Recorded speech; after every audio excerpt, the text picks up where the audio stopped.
Le dépassement de ce véhicule est autorisé. Oui, réponse A. Non, réponse B.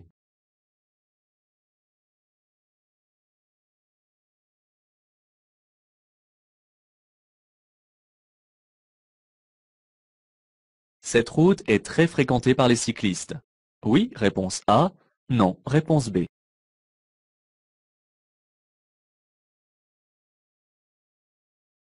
Je dépasse. Oui, réponse A. Non, réponse B. J'allume le clignotant gauche. Oui, réponse C. Non, réponse D.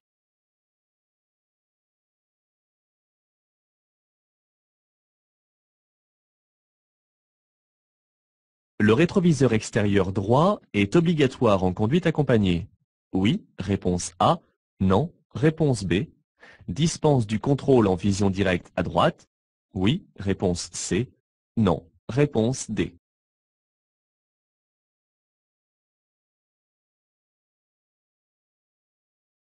La vitesse limite est au maximum de 130 km/h. Réponse A.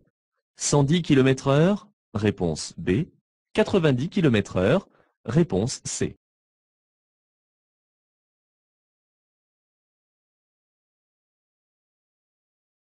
Je dois ralentir. Oui, réponse A. Non, réponse B.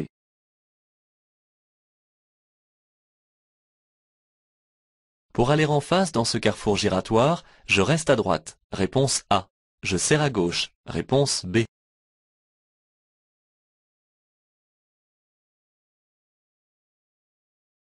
Je peux emprunter cette sortie. Oui, réponse A. Non, réponse B.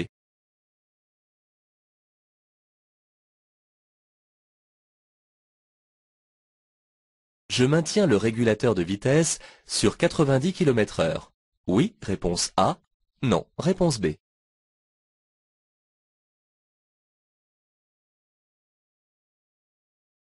Ce type de panneau peut annoncer des travaux. Oui, réponse A. Non, réponse B. Des messages pour préserver l'environnement.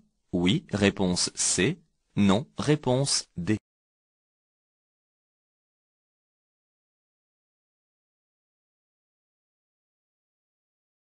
Je peux tourner directement à gauche à l'intersection.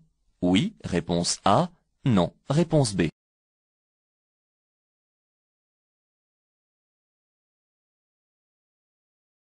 Ce panneau losange m'indique que la route est à caractère prioritaire. Oui, réponse A. Non, réponse B. Et répété tous les 5 km. Oui, réponse C. Non, réponse D.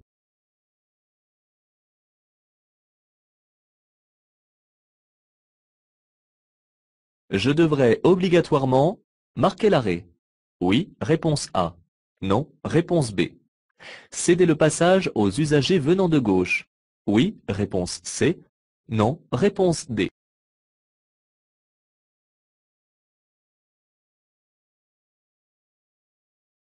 Je tourne à droite. Je devrais céder le passage aux piétons. Oui, réponse A.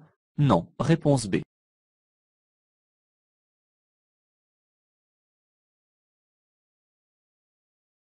En continuant sur cette route, je suis protégé à toutes les intersections rencontrées. Oui, réponse A. Non, réponse B.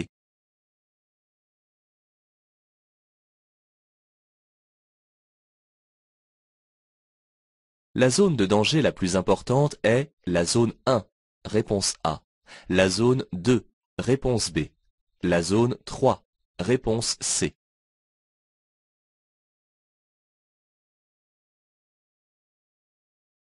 Je ralentis dès maintenant. Oui. Réponse A. Non. Réponse B. Sur 3000 mètres. Oui. Réponse C. Non. Réponse D.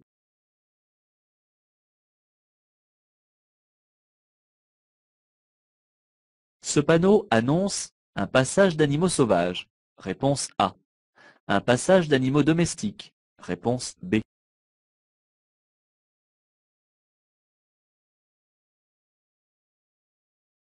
À 150 mètres, je rencontrerai des travaux. Oui, réponse A. Non, réponse B. Du verglas. Oui, réponse C. Non, réponse D.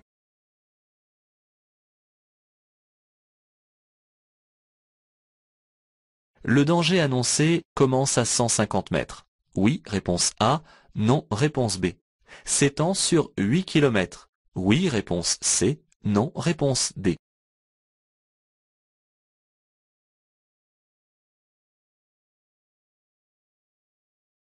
À droite, après l'arbre, je peux m'arrêter. Oui, réponse A.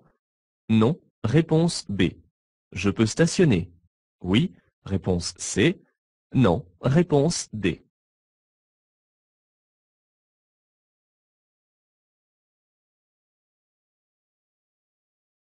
Après le passage piéton, je peux m'arrêter à droite. Oui, réponse A. Non, réponse B. À gauche, le long du parking. Oui, réponse C. Non, réponse D.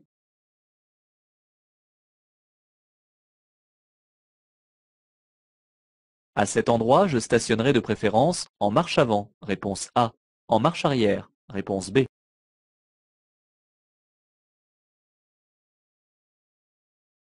Ce message est un rappel de la règle en vigueur sur l'autoroute. Oui, réponse A. Non, réponse B.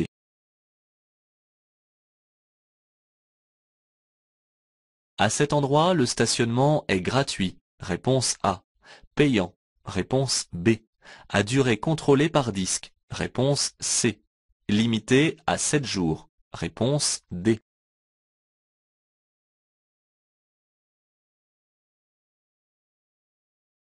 Le niveau du liquide de frein a baissé considérablement. Je rajoute du liquide? Oui, réponse A.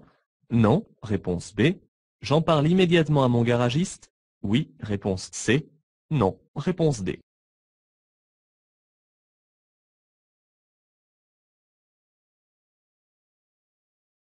Un ami m'a prêté sa voiture. Avant de lui rendre, je fais le plein avec du gasoil. Réponse A. Avec du sans-plomb. Réponse B.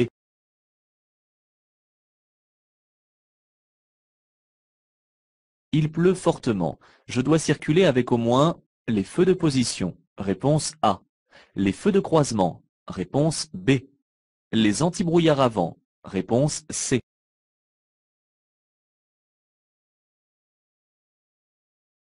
Après avoir débarrassé le véhicule de toute la neige, je chauffe le moteur en démarrant sans trop attendre et en circulant. Réponse A. En laissant tourner le moteur durant quelques minutes. Réponse B.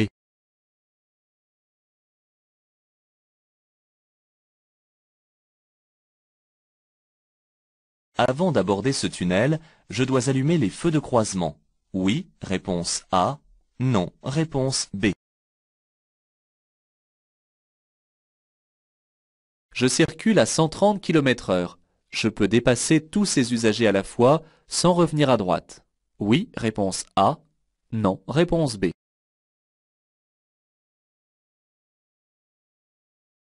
Je ralentis. Oui, réponse A. Non, réponse B. Je serre le côté droit de la chaussée. Oui, réponse C. Non, réponse D.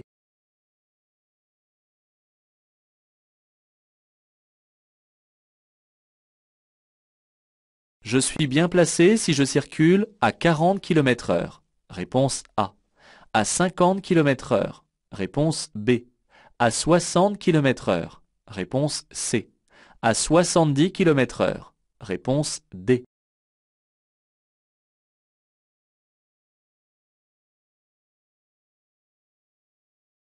Mon feu est vert. Je m'arrête. Oui, réponse A. Non, réponse B.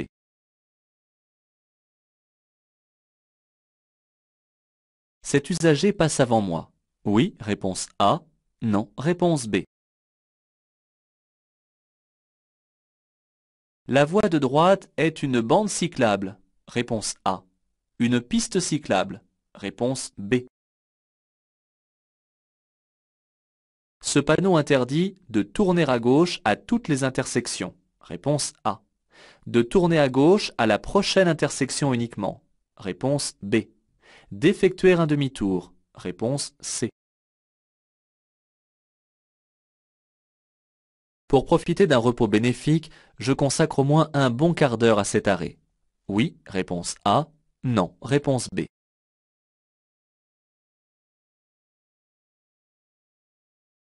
Dans cette situation, Je continue à suivre les deux roues. Oui, réponse A. Non, réponse B. Mon véhicule est obligatoirement confisqué en cas de récidive à l'usage de stupéfiants. Oui, réponse A. Non, réponse B. Au délit de grand excès de vitesse. Oui, réponse C. Non, réponse D.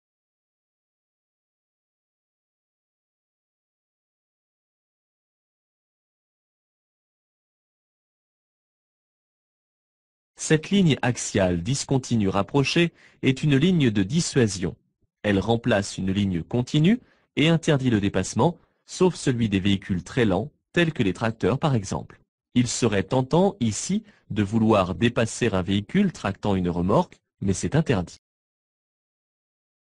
Ces petites routes sinueuses et accidentées sont souvent le terrain favori pour l'entraînement des cyclotouristes. Il peut aussi y avoir un établissement scolaire dans les environs.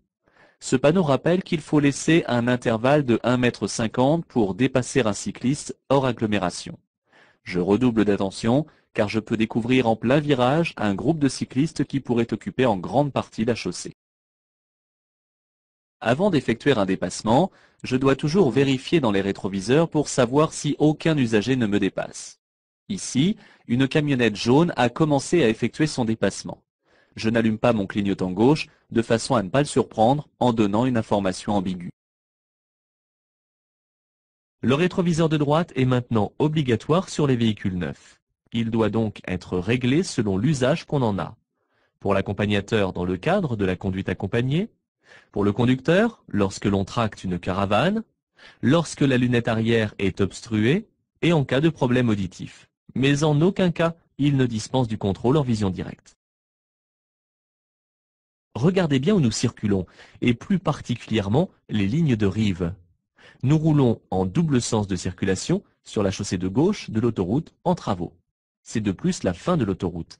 La vitesse est alors réduite au moins à 90 km/h. Bien que ce poids lourd soit à l'arrêt, je dois tout de même ralentir. En effet, ce véhicule peut masquer un éventuel cycliste ou un cyclomotoriste qui pourrait surgir devant mon véhicule. De plus, j'aborde une courbe.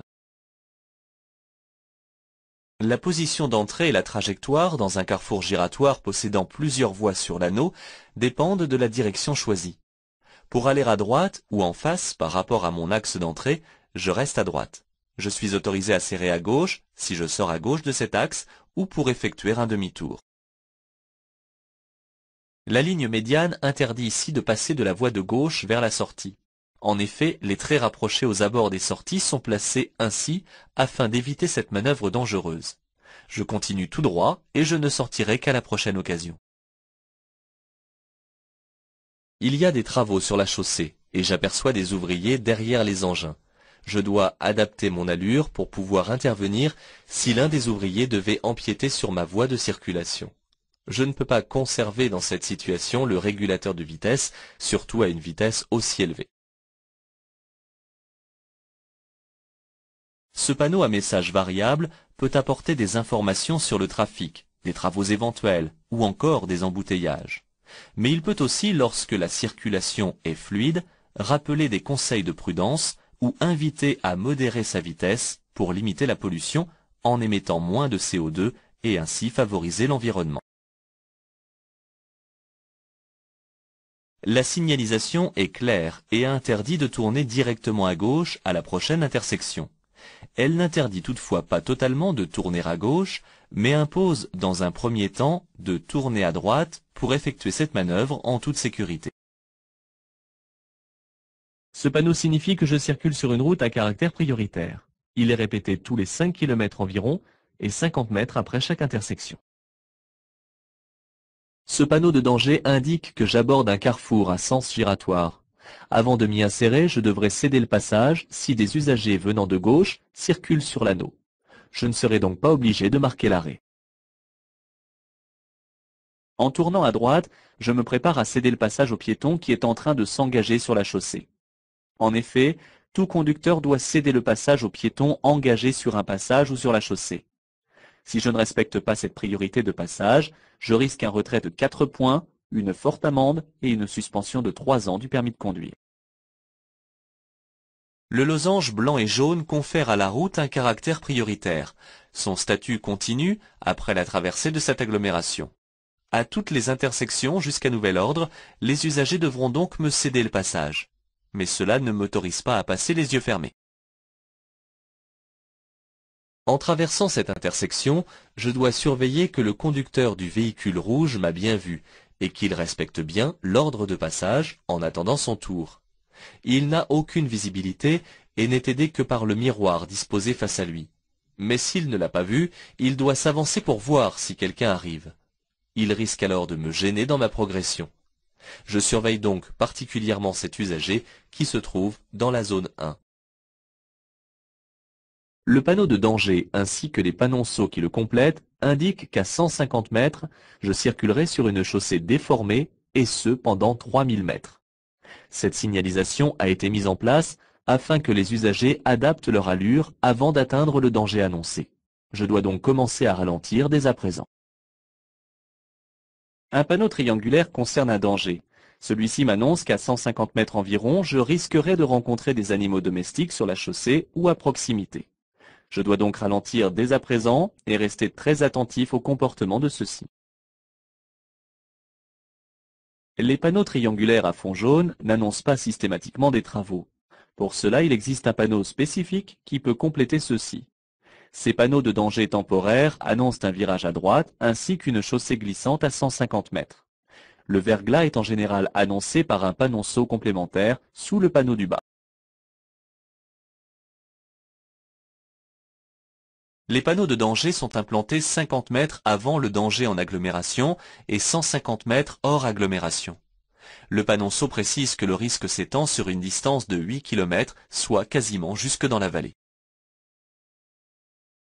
La ligne de rive change de module et les traits s'allongent. C'est souvent ainsi avant et après une intersection aménagée sur une distance de 150 mètres environ. L'arrêt et le stationnement n'y sont pas interdits, sauf à proximité de l'intersection si l'on gêne la visibilité. La présence de la ligne jaune continue interdit à elle seule l'arrêt et le stationnement. Je ne peux donc pas m'arrêter à droite. À gauche, je ne peux pas non plus m'arrêter car je risquerais de gêner la sortie des usagers rangés en bataille. Sur un parking où le stationnement s'effectue en bataille, il n'y a pas d'obligation particulière.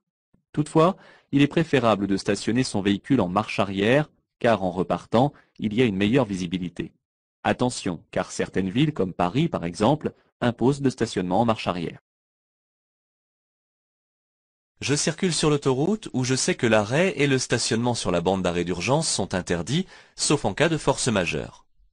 Le panneau à message variable le rappelle spécifiquement en cet endroit. Si vous passez ici, vous comprendrez pourquoi. Je vais bientôt passer sur le plus haut pont autoroutier au monde, celui de Millau. Le stationnement est ici libre. Je n'ai pas non plus à apposer un disque de contrôle de durée. Il reste cependant limité dans le temps, car au bout de 7 jours, le véhicule risque la fourrière.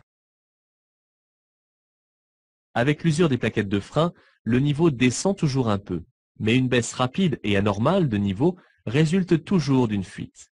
Il faut bien entendu rajouter du liquide pour éviter un problème plus grave et sans attendre faire déceler la fuite par un spécialiste. Attention aux habitudes. Avant de faire le plein de carburant, je dois prendre le temps de lire les indications sur le bouchon ou sur la trappe de remplissage.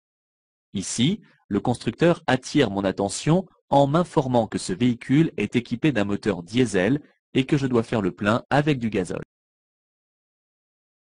Il pleut fortement et ma visibilité vers l'avant est très mauvaise.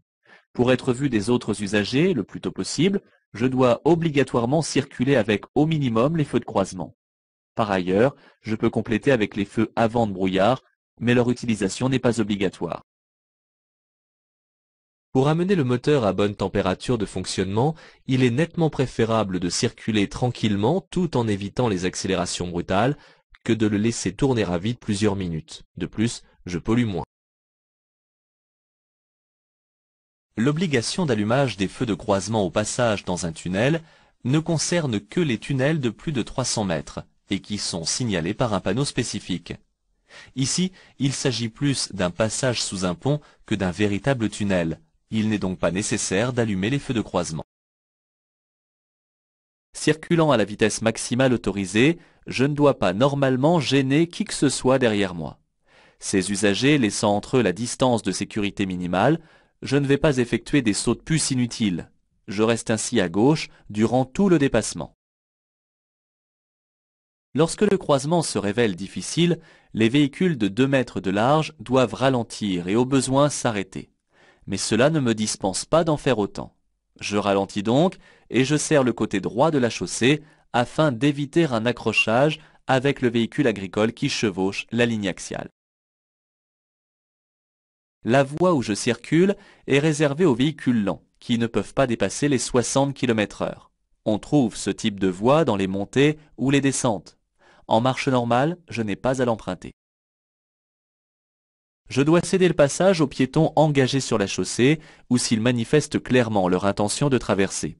Dans ce cas, le piéton attend et ne s'engage pas, car le feu doit être encore vert pour moi. Je ralentis cependant pour prévoir tout mouvement du piéton et je passe.